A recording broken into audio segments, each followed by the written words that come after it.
Good morning बेटा। Welcome to CR international school online classes. कल की वीडियो में आपने लता मंगेशकर के बारे में पढ़ा था। जितना पढ़ा दिया था उससे आगे हाथ चलते हैं। आगे कहता है लेखक कि लता के गाने में नाद में उच्चारण उसकी अन्यतः विशेषता है। यानी कि लता के गाने में एक तो हमने क्या पढ़ा कि उसके गाने में गान पान है, अर्थात गाने में बड़ा रस है। दूसरा हमने पढ़ा कि उसके गाने में जो है वो क्या है, उसकी मधुरता है। ठीक है, मतलब कोमलता और मुग्धता है। तीसरा वो कहता है कि उसका जो गाने का उच्चारण है, उच्चारण मतलब जब वो गाती है तो ऐसा लगता है जैसे कहीं पर संगीत सा बज रहा हो। तो कहते ये उसकी अन्य विशेषता है, अर्थात तीसरी विशेषता है। उसके गीत के किन्हीं दो शब्दों का अंतर स्वरों के पास स्वरों की आस द्वारा बड़े ही सुंदर ढंग से भरा रहता है। कहने का मतलब जो उनके गीत हैं, मान लीजिए दो शब्द हैं और उनमें कोई अंतर भी है, तो जब वो गाएंगी तो उन स्वरों का अंतर उसे क्या है दिखाई नहीं देगा। अर्थात आप जब सुनेंगे तो पता नहीं चलेगा कि कब एक शब्द से वो दूसरे शब्द पर कितनी सुंदरता से आ जाती हैं। ऐसा प्रतीत होता है कि दोनों शब्द विलीन होते होते एक दूसरे में मिल जाते हैं। यानी कि दो शब्द हैं वो आपस में वो ऐसे घुल मिल गए हैं कि एक दूसरे में मिल जाते हैं, पता ही नहीं चलता कि कौन सा शब्द कब दूसरे शब्द पर आ जाता है। किसी गायक के लिए ऐसा करना कठिन है। कहते कोई भी गायक ऐसा करना जो है ये काम बहुत कठिन है, लेकिन लता जी ऐसा कर देती हैं। परंतु लता जी के लिए ऐसा करना अत्यंत सहज है और स्वाभाविक है। यानी कि बड़ी आराम से कर देती हैं और ये उनकी आदत है। स्वाभाविक का मतलब आप उनकी नेचुरल चीजें हैं जो वो आराम से कर लेती हैं। लेखक कहता है कि लोग मानते हैं कि लता के गाने में करुण रस विशेष प्रभावशाली रीति से व्यक्त होता है। लोगों का मानना है। लेखक कहता है कि लोग ऐसा सोचते हैं कि लता जी जब करुण रस के गाने जब गाती हैं तो वो विशेष प्रभावशाली रीति से गाती हैं, अर्थात विशेष रूप से उन्होंने करुण रस के गाने उन्होंने गाए हैं। पर उसे खुद यह बात नहीं जचती। लेकिन लेखक कहता है नहीं, कहता है मैं नहीं मानता इस बात को कि करुण रस ही उसने अच्छे से गाए हैं। लेखक कहता है कि उसका अपना मत ये है कि लता ने तो करुण रस के साथ साथ उतना न्याय नहीं किया, अर्थात करुण रस के साथ उसने ऐसा नहीं गाया जैसा कि वो श्रृंगार रस की अभिव्यक्ति करने के माध्यम से द्रुत लय के गाने लता ने बड़ी उत्कृष्ट का मतलब बहुत ही अच्छी तरह से गाए हैं। जितना करुण रस के गाने गाए हैं वो कहते हैं मैं उतना अच्छा नहीं मानता, क्योंकि उन्होंने श्रृंगार रस के जो गाने हैं वो बहुत अच्छे से गाए हैं।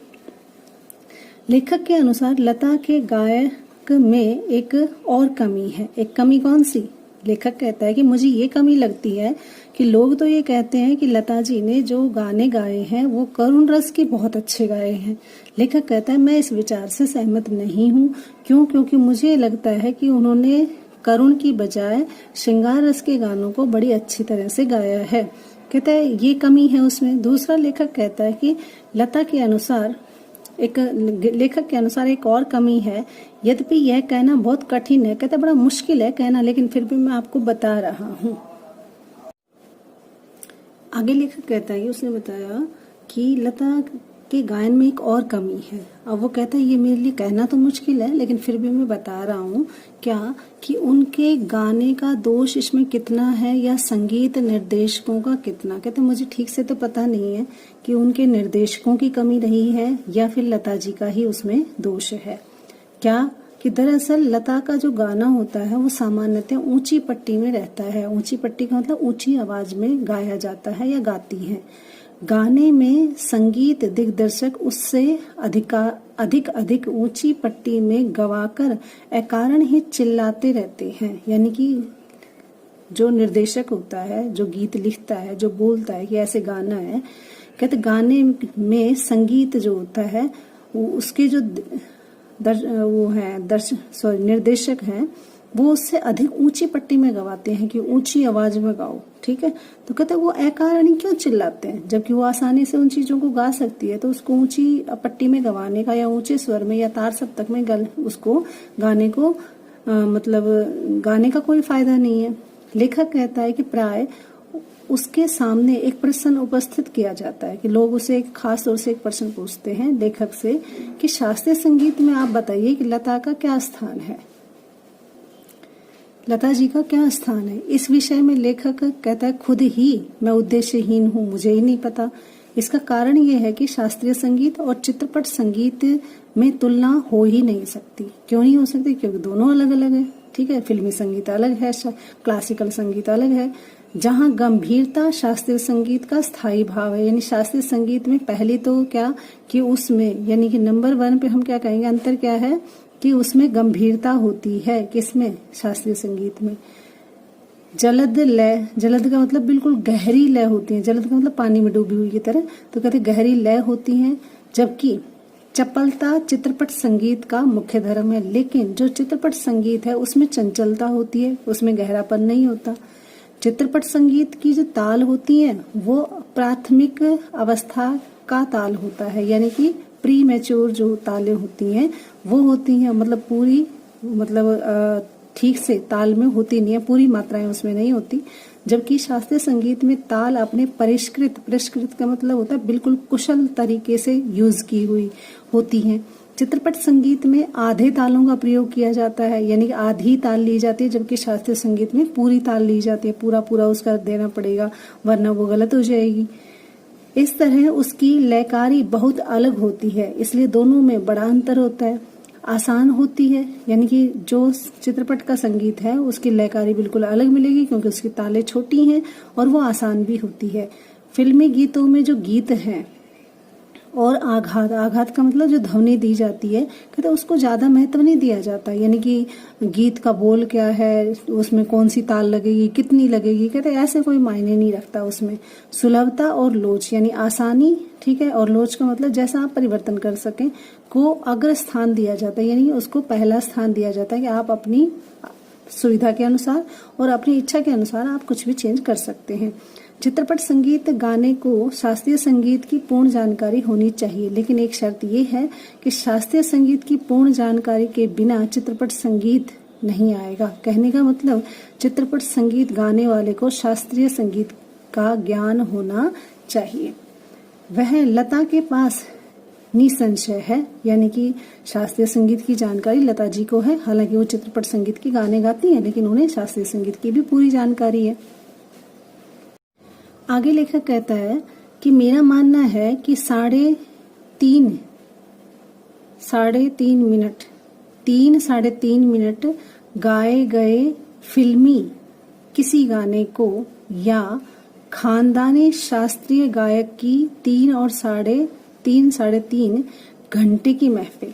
कहने का मतलब ये कि चित्रपट संगीत जब गाया जाता है वो तो 3 से 3.5 मिनट का हो, और शास्त्रीय संगीत जो खानदानी शास्त्रीय संगीत है वो जो गाया जाता है वो 3 या 3.5 घंटे का हो, तो इन दोनों का कलात्मक और आनंद मूल्य एक ही है। कहने का मतलब जो इसमें कलाकारी दिखाई जाती है वो और उसका जो आनंद है, कहते दोनों का एक जैसा है, यानी कि 3.5 मिनट गा लो चाहे 3.5 घंटे गा लो, लेकिन दोनों का एक ही मूल्य है। कहने का मतलब दोनों एक ही बात है।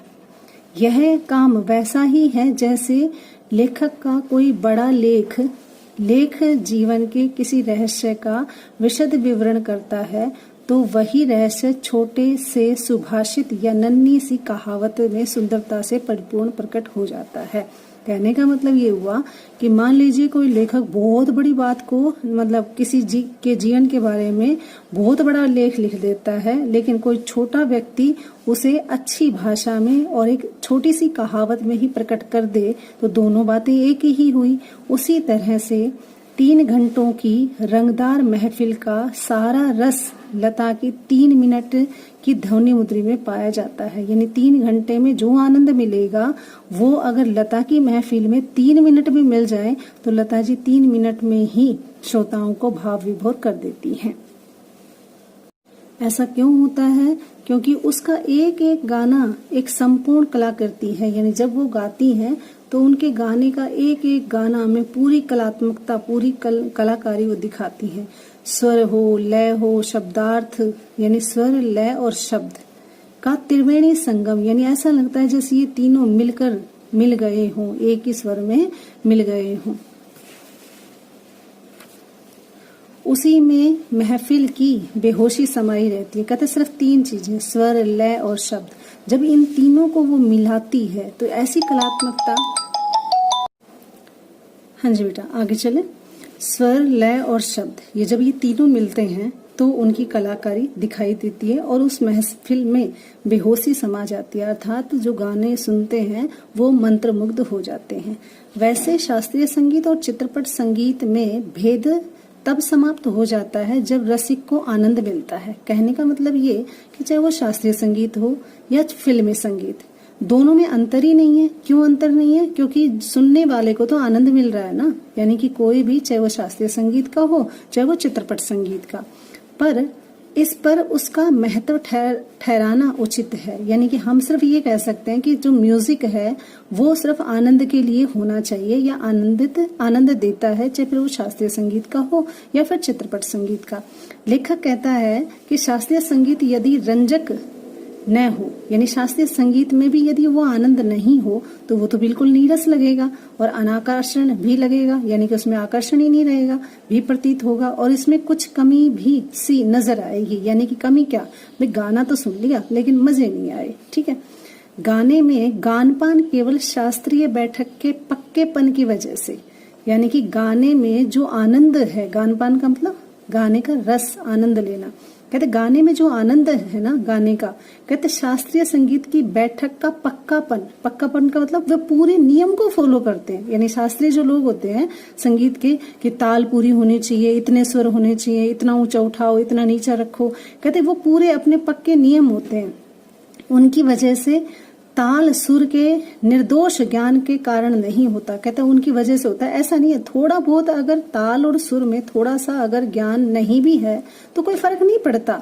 गाने की सारी मिठास, सारी ताकत उसकी रंजकता पर ही अवलंबित रहती है। यानी गाने में तो मिठास हो, सारी ताकत जो है उसकी रंजकता का मतलब उसको जो पेश किया जाता है, पेश करने का जो तरीका है, जो श्रोताओं को आनंद दे सके।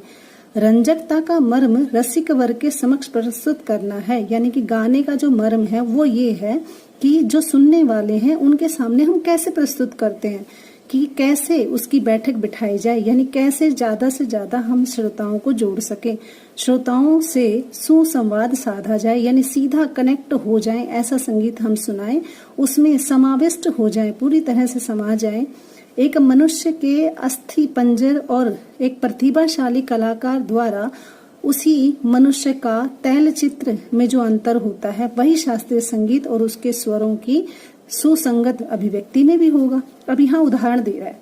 उदाहरण किस चीज का, कि मान लीजिए मनुष्य की जो ढांचा है, हड्डियों का जो ढांचा, अस्थि पंजर का मतलब हड्डियों का जो ढांचा है वो पड़ा हुआ है, ठीक है, और एक प्रतिभाशाली कलाकार क्या करेगा, उसमें मनुष्य की तैलीय में जो अंतर होता है, यानी कि एक प्रतिभाशाली कलाकार उसको कलाकृति से या उसमें रंग भर के उसे क्या बना देता है, अच्छी कलाकृति बना देता है।